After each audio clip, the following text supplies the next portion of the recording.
We begin our Sunrise Smart Start with breaking news. RG&E is reporting around 10,000 customers have lost power in Ontario County, down from 17,000 earlier this morning. Most of the outages are in East Bloomfield, Bristol, and Canandaigua. And because of that, schools in Canandaigua are running on a 2-hour delay this morning.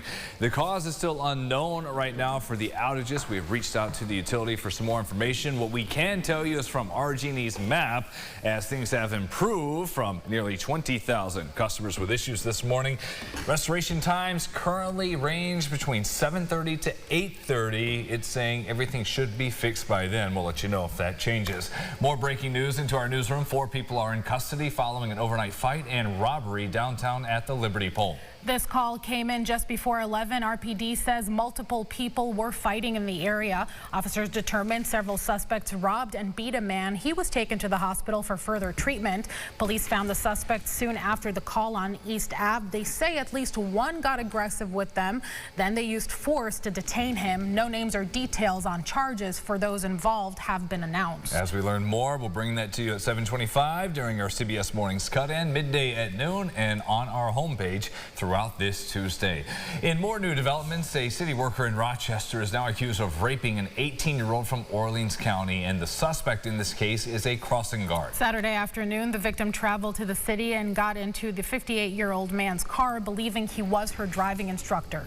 Police say the young woman was waiting for her lesson outside a driving school on State. It's a scary, incredibly sad, and frankly disgusting situation that you know, this poor girl and that she's gonna have to live with through the rest of her life. And you know, our prayers are for her and her recovery from a situation like this, while at the same time, you know, justice. That victim, Wayne Plummer, is the one that pulled up to the car. Police say the suspect is charged with 2 counts of rape, sex abuse, and unlawful imprisonment. He pled not guilty at his arraignment. Police say Plummer will be fired and a temporary order of protection was issued for the victim. Happening today in court, it is the sentencing for the man who sparked an armed standoff on the state thruway. That was a year ago, almost to the day. In November, 32-year-old Anthony Caceres pleaded guilty to multiple charges, including criminal possession of a weapon and menacing an officer. Just before 3 a.m. May 29th last year, state police got a call for a man in a car just off 90 near Pittsford.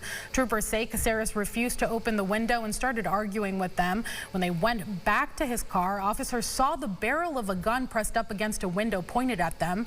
Police took cover, eventually taking Caceres into custody. No one was injured. He will be in court at 9:30.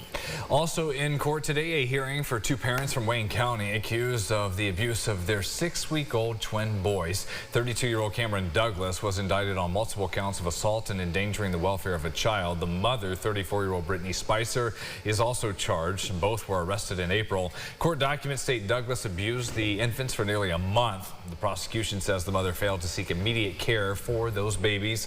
Both are due in court in Wayne County at 2. A 59-year-old man remains in critical condition after his motorcycle collided with an SUV in Greece. It happened at the intersection of Manitou Road and Ridgeway Avenue shortly after 2 Monday afternoon.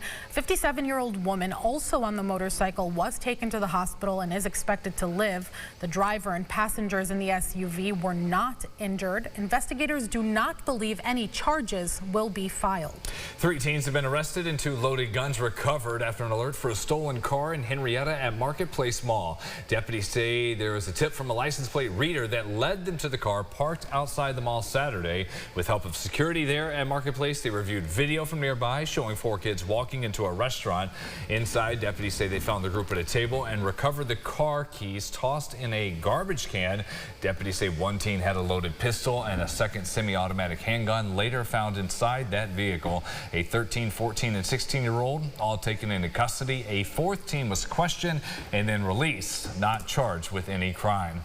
The latest we know on a 21-year-old gunman known for previous issues in and around the White House who opened fire at a checkpoint over the weekend and was shot dead. All of this happened as President Trump was inside. The gunfire started just after 6 p.m. Saturday, and it's the 3rd major security incident involving the Secret Service in a month, where officers returned fire against a Texas man near the Washington Monument and against a gunman at the White House Correspondents' Dinner. Police say 21-year-old Nazir Best fired several shots toward the Secret Service booth with a revolver he pulled from his messenger bag before officers fired over a dozen rounds back. Court records show the shooter previously blocked a White House entry lane last June, then tried to enter the property just 2 weeks later. He was arrested and a judge ordered him to stay away from the White House grounds.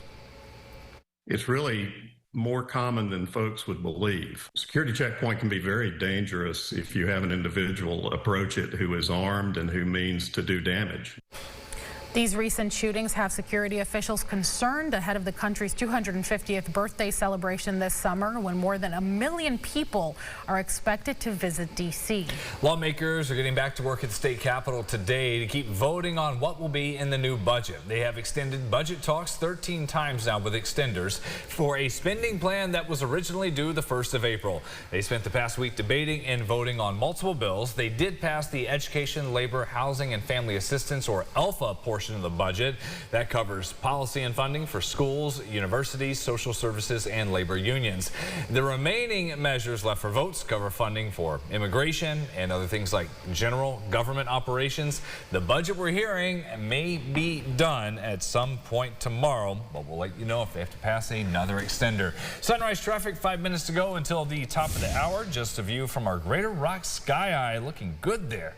Nice on this Tuesday, and so far it is a light volume as we're taking it slow, getting back to work, maybe a couple minutes late there after the long holiday weekend.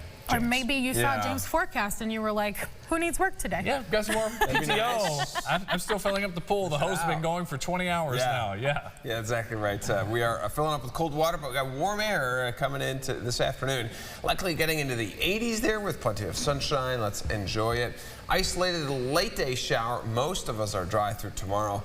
And then we push those numbers down. Several days possible with the upper 60s for highs, 40s for lows. Even to the weekend, there'll be another weekend where Saturday is on the cooler side, but it's not going to be a wind-driven rain like we had this past Saturday. Just hang out with the hoodies, sitting poolside, and a nice beverage or so this weekend. We'll see you at 9 o'clock on our podcast, Second Cup of Sunrise. That's on the Rochester First streaming app and at the top of rochesterfirst.com. There must be so much to talk about because you haven't been here, Brennan. I know. Haven't been here. Had a weekend off, family trip. Sure. Also the holiday. How was travel? I'll have that coming up for you. Thanks so much for watching, everybody. That does it for us. CBS Mornings up next.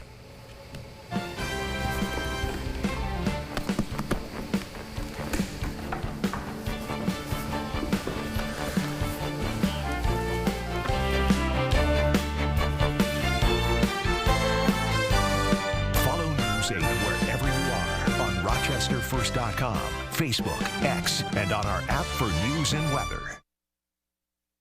Get the Rochester First streaming app today for everything you love from News 8 On Demand, plus exclusive shows you won't see anywhere else. Search ROC and download for free on Roku, Amazon Fire, and Apple TV.